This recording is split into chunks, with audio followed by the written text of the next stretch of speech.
Alhamdulillah, wassalatu wassalamu ala rasulillah wa ala alihi wa ashabihi wa man tabi'ahum bi ihsanin ila yaumiddin, amma ba'd.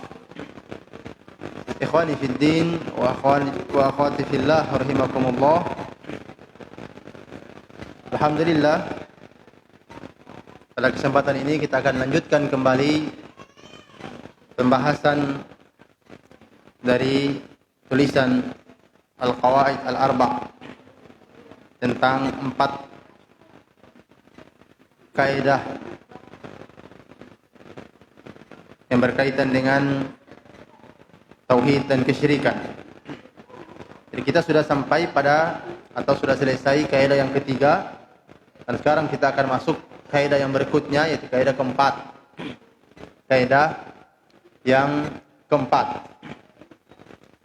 Berkata penulis rahimahullah ta'ala, al-qa'idatu ar-rabi'ah, kaidah yang keempat, anna musyriki zamanina aghlabu syirkan minal awwalin, lianna al-awwalina yushrikuna fir rakha'i wa yukhlisuna fis shiddah, wa musyriku zamanina syirkuhum daimun fir rakha'i wa shiddah. والدليل قوله تعالى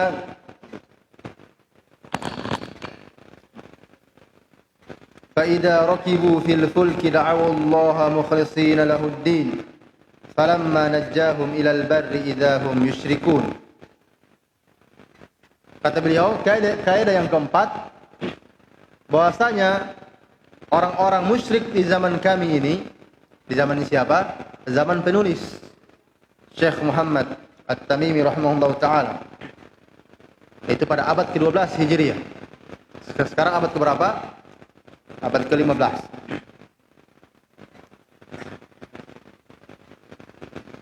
Jadi kata beliau, bahwasanya orang-orang musyrik di zaman kami itu lebih besar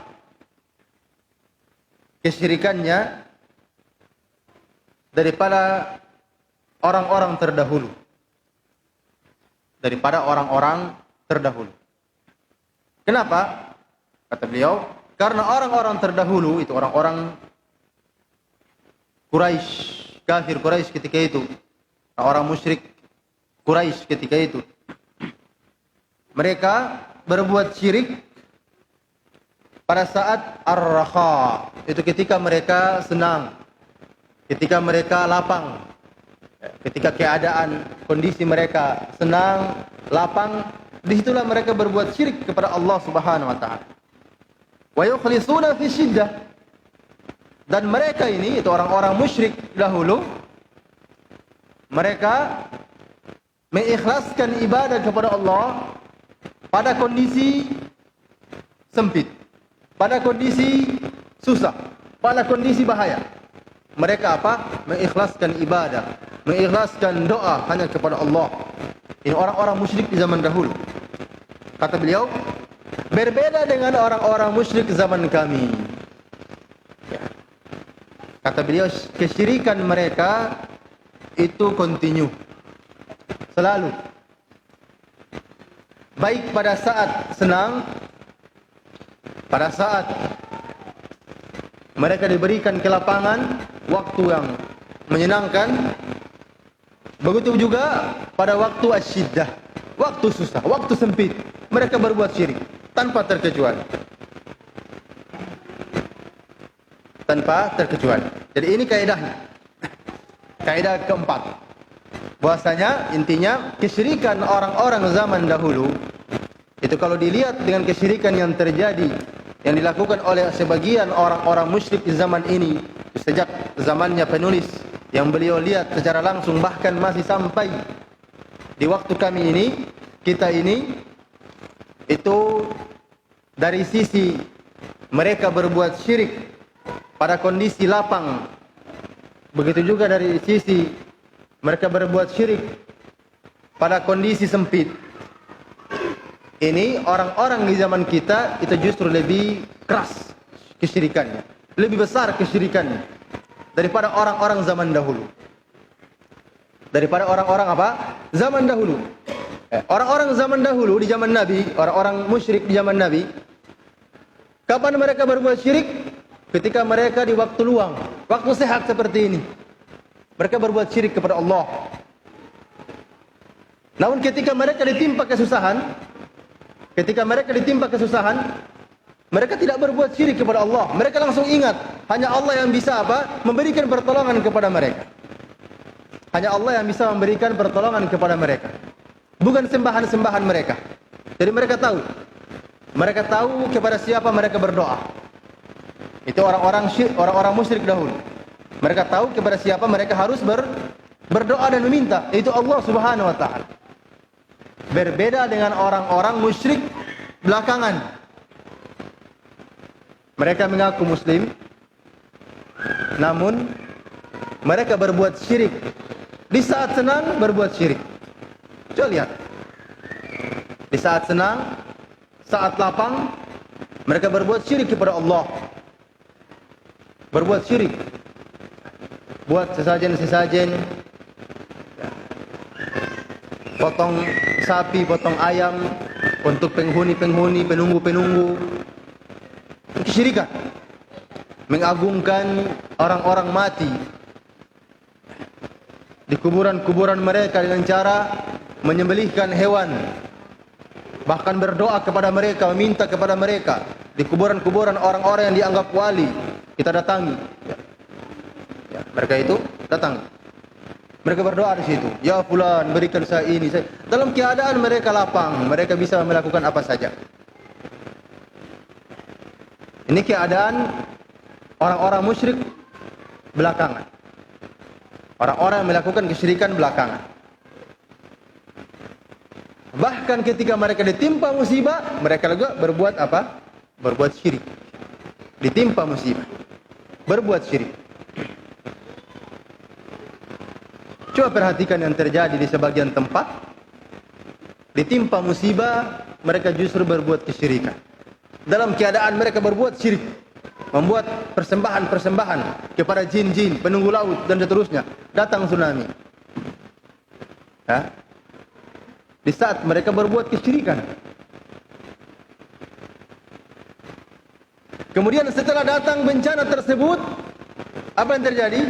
Mereka kembali kepada Allah? Tidak. Mereka buat lagi kesyirikan setelah ditimpa musibah. Sudah 3 keadaan. Dalam kondisi senang, dalam keadaan mereka sudah tahu akan ditimpa ini, muncul. Mereka meminta kepada siapa? Kepada nama-nama jin, kepada nama-nama orang saleh, nama-nama para wali. Mereka tidak meminta kepada Allah. Kemudian setelah ditimpa musibah, mereka justru buat sesajen-sesajen di laut. Berbeda dengan orang-orang musyrik zaman dahulu. Di antaranya dalilnya apa yang disebutkan oleh penulis di sini, kata Allah Subhanahu wa taala, "Fa idza rakibu fil fulki da'u Allah mukhlishina lahu ad-din falamma najjahum ilal barri idza hum yusyrikun." Allah di sini menceritakan keadaan orang-orang musyrik dahulu. Apa kata Allah? Ketika mereka itu naik di kapal-kapal mereka. Orang-orang musyrik pergi bepergian, naik kapal-kapal mereka, bahtera-bahtera mereka. Lalu ditimpa gelombang yang besar, bencana di laut. Apa yang terjadi? Kata Allah Subhanahu wa taala, "Da'awullaha mukhlishina lahuddin." Mereka akan mengikhlaskan doa mereka kepada Allah Subhanahu wa taala. Ini orang-orang musyrik di zaman dahulu. Mereka ikhlaskan, mereka hanya berdoa kepada Allah. Mereka tahu tidak ada yang bisa menyelamatkan kecuali Allah. Bukan jin penunggu lautan, bukan. Nah, ada jin penunggu laut yang biasa diyakini oleh sebagian orang, kalau pergi memancing, ya panggil jin penunggu lautnya. Ya. Mereka tahu, orang-orang musyrik tahu. Tidak ada penunggu laut itu kalau sudah datang ombak besar, tidak ada. Ya, takut lari juga. Mereka tahu yang bisa menolong hanya siapa? Allah Subhanahu wa taala. Sehingga mereka mengikhlaskan doa mereka hanya kepada Allah. Mereka hanya meminta kepada Allah Subhanahu wa taala. Mereka hanya meminta kepada Allah. Jadi kata Allah di sini apa? Da'awallaha mukhlishina lahuddin. Mereka hanya meminta kepada Allah Subhanahu wa taala, berdoa kepada Allah dan mengikhlaskan semua ibadah. mengikhlaskan semua ibadah. Jadi saat mereka ditimpa musibah, mereka apa? Kembali kepada Allah. Ini keadaan orang-orang musyrik dahulu. Mereka masih tahu di mana tempat mereka kembali. Ya. Kepada siapa mereka kembali? Mereka tahu, Allah. Namun di zaman sekarang ini bukan. Mereka ditimpa musibah, ditimpa bahaya, bukan kepada Allah mereka kembali. Langsung mereka kumpulkan masyarakat. Mari kita rame-rame potong sapi. Kita di lautan sana, kita lepas kepala sapinya. Syirikan. Mereka bukan kembali kepada Allah Subhanahu wa taala, tidak berdoa kepada Allah, tidak melakukan salat, bertaubat kepada Allah Subhanahu wa taala. Bukan itu yang mereka lakukan. Ya. Bukan itu yang mereka lakukan. Jadi dari sisi ini itu masih lebih besar kesyirikan orang-orang di zaman ini. Dari sisi ini. Kata Allah Subhanahu wa taala tentang orang-orang kafir Quraisy, "Falamma najjahum ilal barri idahum yusyrikun."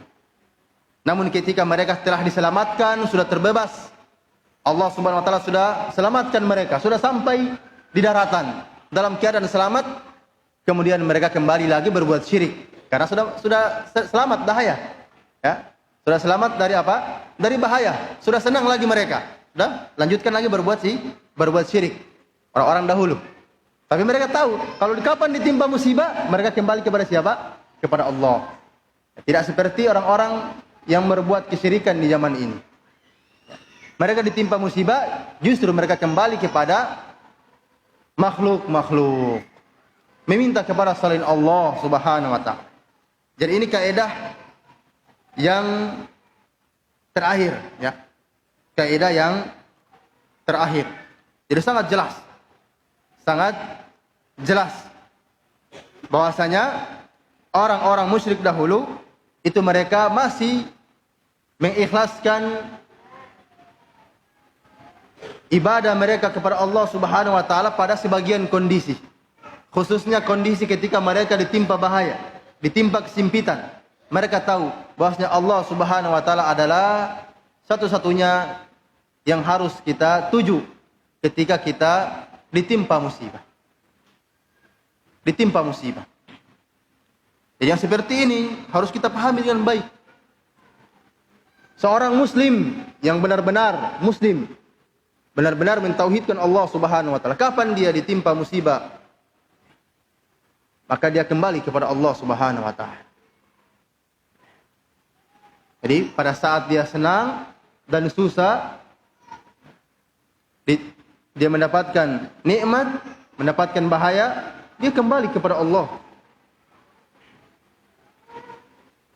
Tinggalkan kepercayaan-kepercayaan yang terdapat di dalamnya kesyirikan, sekecil apapun itu. Sekecil apapun itu, tinggalkan. Karena merusak agama. Merusak keislaman seseorang.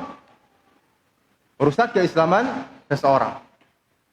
Sebagian di masyarakat itu kalau lihat anaknya sudah sakit-sakitan, maka dia bilang apa? Oh, itu kakekmu sana sudah ingat-ingat, harus siram kubur dulu. Kakekmu itu sudah ingat-ingat, harus siram kubur dulu. Dan potong ayam putih. Ini kesyirikan kepada Allah Subhanahu wa taala. Ya. Seorang dia langsung kembali kepada Allah. Penyakit itu datangnya dari Allah Subhanahu wa taala. Seorang berdoa kepada Allah Subhanahu wa taala. Bukan justru dia melakukan sebab-sebab seperti ini yang tidak ada dasarnya. Orang sudah meninggal dunia, untuk apa ingat-ingat kita? Mereka harapkan doa kita. Agar supaya kita doakan mereka, agar supaya diampuni, diberikan rahmat oleh Allah Subhanahu wa taala. Ya. Bukan karena mereka ingat-ingat anak kita, cucu kita, kemudian tiba-tiba sakit. Ini dari mana pemahaman seperti ini? Orang sudah meninggal dunia, ya, masih bisa ingat-ingat cucunya. Dari mana? Kakeknya sudah meninggal, sudah berapa tahun yang lalu. Cucunya baru lahir, dia bisa ingat. Belum pernah lihat saya, namanya saya tidak kenal. Cucunya saya tidak kenal kakeknya. Jadi kepercayaan-kepercayaan yang seperti ini harus dihilangkan dari hati-hati seorang muslim. Merusak tauhidnya, merusak agamanya, merusak keislamannya. Merusak keislamannya. Jadi banyak yang di masyarakat yang seperti ini. Ketika mereka ditimpa kesusahan, ditimpa musibah, mendapatkan bahaya, mereka kembalinya kepada makhluk. Datang kepada dukun-dukun. Atau mempercayai sesuatu yang tidak ada dasarnya. Oh, ini terjadi karena sebab ini, terjadi karena sebab ini. Sehingga kadang mereka terjatuh kepada kesyirikan yang lebih besar lagi. Kesyirikan yang lebih besar lagi. Ya, awalnya demikian ya. Perhatikan kepercayaan-kepercayaan yang di masyarakat tersebut, yang kepercayaan-kepercayaan yang awalnya mereka hanya yakini bahwasanya oh, orang meninggal dunia, orang-orang tua kita, mereka masih bisa ingat-ingat anak-anaknya, cucu-cucunya, ingat-ingat bisa sakit. Awalnya cuma seperti ini. Lama-kelamaan naik lagi kepada yang lebih besar lagi. Yang lebih besar lagi apa? Hah? Bagaimana modelnya? Jinnya itu bukan orang mati ya, bukan jin, bukan hantunya orang yang mati. Orang mati tidak punya hantu ya. Apalagi pocongnya. Jin, syaitan yang merusak mereka ini itu akan datang. Dia masuk kepada salah satu keluarganya. Salah satu keluarga orang yang sakit tersebut. Mau kakaknya atau siapa saja di situ. Dia masuk. Jin tersebut, jin kafir tersebut. Masuk. Mengaku sebagai apa? Kakeknya. Mengaku sebagai kakeknya. Tiba-tiba kemasukan. Ditanya siapa? Saya ini kakekmu. Kakek siapa? Oh ini yang kakek kedua misalnya. Yang sudah 50 tahun meninggal. Mengaku sebagai kakek. Terus sudah terjadi apa? Bincang-bincang di situ. Bincang-bincang. Karena yang mengobati datang juga dukun di situ. Yang dipanggil dukun. Dukun bertanya kepada siapa? Syaitan. Apa yang kamu mau? Oh, kamu harus sediakan ayam putih. Atau kambing seperti ini. Kamu harus begini. Lakukan ini dan ini. Ini apa? Mereka, apa namanya ini? Dia mencari tumbal. Untuk kesyirikan. Jadi awalnya baru kepercayaan apa? Oh, kalau diingat-ingat membuat sakit. Itu baru pertama, itu masih agak rendah. Seperti ini. Nanti datang lagi yang lebih besar. Kesyirikan akbar. Syirik besar. Itu apa? Kita membuat sembelihan untuk syaitan. Ya, menyembelih untuk syaitan. Syirik akbar. Mendapatkan laknat dari Allah Subhanahu wa taala. La'anallahu man dzabaha li ghairillah, kata Rasulullah alaihi salatu wasallam. Allah melaknat orang yang menyembelih karena selain Allah Subhanahu wa taala. Jadi mereka sembelih ayam tersebut, sembelih kambing tersebut untuk siapa? Untuk syaitan tersebut. Syaitan yang mengaku siapa? Mengaku roh orang yang sudah meninggal tadi. Jadi jangan pernah percaya kalau ada apa? Kalau ada orang yang kemasukan dia mengaku, oh saya ini kakekmu, oh saya ini keluarga ini. Itu bohong. Ya, tidak benar. Itu syaitan. Itu apa? Syaitan. Ya, bacakan terus di situ ayat-ayat Al-Quran sampai dia keluar. Jadi jangan dibiarkan, jangan ditanya-tanya terus. Jangan diajak-ajak dialog terus. Nanti mereka akan menyesatkan manusia, mengajak orang yang kemasukan itu dialog terus, itu akan menyesatkan orang-orang. Kadang kita tidak tersesat, tapi orang yang dengar, yang ada yang hadir ketika itu, oh iya benar ini. Karena mereka belum paham. Oh iya betul ini. Sekalipun kita paham, makanya jangan diajak dialog kalau ada orang yang kemasukan seperti itu, baca saja terus ayat-ayat. Baca terus. Sekalipun dibaca pakai mushaf, kalau tidak hafal, baca aja pakai mushaf, baca terus sampai dia nanti kalau teriak-teriak dan keluar. Jadi jangan dibiarkan dia berbicara. Karena kadang dia berbicara, itu ada keluarga di situ yang belum paham, dia benarkan. Dan banyak telah terjadi kejadian-kejadian, terjadi pertengkaran di keluarga gara-gara ucapan syaitan tersebut. Dia katakan, oh ini dia sakit gara-gara tetangganya. Seperti itu. Nah, Banyak orang yang dia kemasukan, dia tanya, kenapa si anaknya sakit ini? Dia bilang, tetangganya itu begini-begini. Biasanya ada pas hadir di situ, karena ada keluarganya yang dia mau tuduh keluarganya, dia bilang, ada keluargamu. Tapi nanti sama kasih tahu. Nanti sudah pergi keluarganya, baru cerita, oh si fulan tadi. Itu yang membuat begini-begini. Jadi terjadi apa? Pertengkaran di antara keluarga dengan tetangga. Banyak yang terjadi seperti ini. Banyak yang terjadi. Jadi hati-hati yang seperti ini.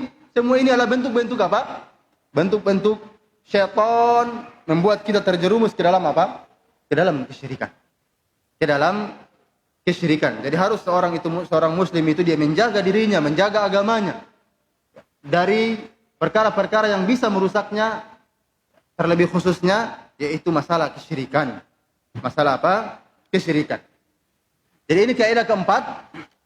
Kaidah keempat yang penulis sebutkan di sini, dan ini adalah kaidah terakhir yang penulis sebutkan karena pembahasan kita apa? Itu 4 kaidah dalam memahami tauhid dan kesyirikan. Jadi kita sudah selesai pembahasan risalah ini. 4 kaidah penting dalam memahami tauhid dan syirik. Alhamdulillahirabbil alamin. Dan insyaallah mungkin kita akan lanjutkan lagi dengan risalah yang berikutnya, tulisan-tulisan yang berikutnya. Wallahu taala alam. Jadi kita sudah selesai. Ini pembahasan terakhir. Pembahasan terakhir. Wallahu taala alam bissawab. Dan seorang muslim itu ketika dia sudah diberikan taufik oleh Allah Subhanahu wa taala, diberikan taufik untuk bisa menghadiri kajian-kajian seperti ini. Kajian-kajian seperti ini, maka hendaklah dia semangat, dan khususnya dia semangat dalam pembahasan-pembahasan yang seperti ini. Ya. Pembahasan-pembahasan masalah kesyirikan, masalah tauhid. Karena ini pokok agama seseorang. Pokok agama seseorang.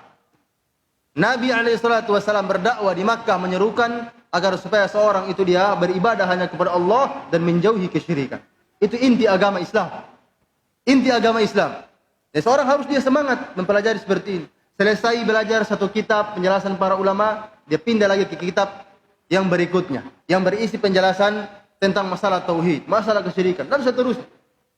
Agar supaya terus memperkuat tauhid kita. Memperkuat apa? Tauhid kita. Dan pelajaran-pelajaran yang sudah pernah dipelajari dibaca kembali di rumah. Bukan habis dipelajari sudah, alhamdulillah saya sudah selesai kajian. 1 bulan selesai. Sudah simpan di lemari. Tidak pernah dibaca. Tidak pernah dibuka-buka. Baca dengan istri, oh pernah ikut kajian. Oh ternyata tidak boleh yang seperti ini. Oh ternyata kita harus begini. Harus diulang-ulang. Agar supaya pengetahuan kita itu semakin kita mengulang-ulang, pengetahuan kita bertambah dan tetap kokoh. Kapan kita hanya seperti bersantai-santai? Sini kita telah melalaikan waktu kita. Seorang harus dia menjaga nikmat tersebut. Nikmat mendapatkan waktu untuk menghadiri kajian-kajian seperti ini. Kemudian dia berusaha amalkan di kehidupan nyata. Di kehidupan nyata. Jadi pembahasan-pembahasan masalah seperti ini, masalah tauhid, seorang harus dia bersemangat. Karena ini pokok ya, pokok agama. Pokok agama. Kapan dia rusak, rusak juga agama seseorang. Kapan dia bagus, bagus juga agama seseorang. Karena dia pondasi. Pondasi agama seseorang hamba itu masalah tauhidnya. Ya, harus dia memperkuat, belajar. Jangan dia meremehkannya. Jangan dia meremehkannya. Sebagaimana kebanyakan orang-orang di zaman ini, mereka meremehkan masalah tauhid. Padahal itu masalah pokok. Yang seharusnya seorang itu benar-benar dia mempelajari. Bahkan ilmu yang paling wajib atas seorang hamba, yaitu ilmu tentang tauhid. Dia mempelajari tauhid. Tidak boleh seorang itu dia katakan, alhamdulillah saya sudah paham tauhid. Saya sudah paham kesyirikan. Nah, harus belajar terus. Nabi SAW, dakwah beliau dari awal sampai akhir masalah tauhid. Beliau memperingatkan tentang apa? Kesyirikan. Beliau mengajarkan tentang tauhid dan memperingatkan lawannya yaitu kesyirikan. Bahkan sebelum beliau meninggal dunia, beliau memperingatkan dari perkara-perkara yang bisa merusak tauhid seorang hamba. Itu beberapa hari sebelum beliau meninggal dunia, beliau apa? Pingsan. Ya, beberapa hari sebelum beliau meninggal dunia, beliau terpingsan. Tiba-tiba beliau terbangun. Beliau sadar kembali setelah diberikan air di wajahnya, sadar. Apa kata beliau? La'natullahi 'alal yahudi wan nasara ittakhadhu kubara anbiya'ihim masajid. Apa kata beliau alaihi salatu wassalam? Semoga Allah Subhanahu wa taala melaknat orang-orang Yahudi dengan Nasara karena telah menjadikan kuburan-kuburan nabi mereka sebagai tempat-tempat ibadah. Beliau memperingatkan dari apa? Beliau memperingatkan dari kesyirikan. Ini sudah mendekati ajal beliau ini. Dalam keadaan beliau sakit parah. Beliau memperingatkan dari kesyirikan. Jadi masalah kesyirikan itu ilmu yang harus dipelajari. Terus, tidak boleh terputus. Jangan seorang itu bergaya. Dia katakan saya sudah belajar. Sudah tahu apa itu tauhid. Ya? Dia katakan saya sudah tahu itu tauhid. Nah, tidak boleh. Ini kesombongan. Nabi saja sudah mau meninggal dunia masih memperingatkan sahabat. Ya? Masih memperingatkan sahabat. Siapa yang tidak kenal sahabat?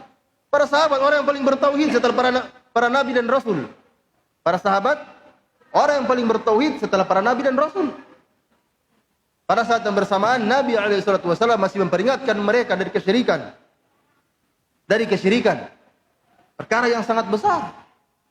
Jadi dalam masalah ilmu tauhid, seorang tidak boleh dia katakan saya sudah paham. Tidak boleh. Dia belajar terus. Sekalipun dia sudah paham, belajar terus. Sehingga Allah Subhanahu wa taala memberikan dia kekokohan, keistiqomahan di atas al-haq. Siapa menjamin kita? Siapa menjamin kita tetap istiqomah? Jadi jangan seorang itu mengatakan saya sudah paham, kemudian dia tidak hadir lagi, kemudian dia tidak mau belajar lagi masalah tauhid. Nah, masalah tauhid tidak boleh seorang itu bosan dengan harus dia belajar terus. Sekalipun dia sudah pernah dengar, dia dengar lagi. Dia dengar lagi. Itu masalah tauhid. Jangan seorang itu bosan-bosan. Karena ini yang memperkuat hati seseorang. Ilmu tauhid itu ilmu yang bisa memperkuat hati seseorang. Keimanan seseorang. Tidak ada yang lainnya. Ilmu tauhid itu ilmu yang memperkuat hati seorang hamba. Para sahabat Nabi, kenapa kuat iman mereka? Kenapa kuat iman mereka? Karena tauhidnya. Ilmu tauhid sudah sangat kuat di dalam hati mereka. Sehingga keimanan, ketakwaan mereka sangat kuat. Karena pondasinya apa? Kuat. Kapan lemah? Lemah juga yang lain. Cepat roboh yang lain. Jadi nasihat kepada kita semua agar supaya kita tetap semangat untuk mempelajari tentang masalah tauhid. Wallahu ta'ala a'lam bishawab. Kita cukupkan sampai sini. Semoga Allah Subhanahu wa taala memberikan kita keistiqomahan untuk mempelajari agama Allah Subhanahu wa taala. Insyaallah mulai pekan depan kita akan lanjutkan dengan dulu rencananya kita langsung kitab At-Tauhid. Kitab At-Tauhid, cuman saya lihat kita juga perlu belajar itu Al-Usul As-Sittah. Itu risalah Al-Usul As-Sittah, itu 6 landasan pokok dalam beragama. 6 landasan pokok dalam beragama, tipis juga, tidak banyak, mungkin sebulan atau sebulan setengah, 4 kali pertemuan atau 6 kali pertemuan kita sudah selesaikan. Setelah itu baru kita lanjut kitab At-Tauhid. Pembahasan tentang Al-Usul As-Sittah, 6 landasan pokok di dalam beragama. Ini juga perkara yang penting untuk kita pahami dengan baik. Di situ terdapat beberapa kaidah pokok Ahlus Sunnah wal Jamaah yang harus dia pegang dengannya agar supaya dia memahami dengan benar 6 kaidah tersebut. Bukan pembatasan, cuma penulis rahimahullah yaitu Syekh Muhammad Ibn Abdul Wahhab At-Tamimi, beliau mengumpulkan 6 perkara pokok yang beliau pandang itu wajib bagi setiap muslim dan muslimah untuk memperdalamnya, memahami dengan benar. Jadi insyaallah mulai pekan depan kita akan lanjutkan dengan Al-Usul As-Sittah. Al-Usul As-Sittah. Setelah itu insyaallah baru kita lanjutkan dengan kitab At-Tauhid. Wallahu a'lam bishawab. Ada yang ditanyakan?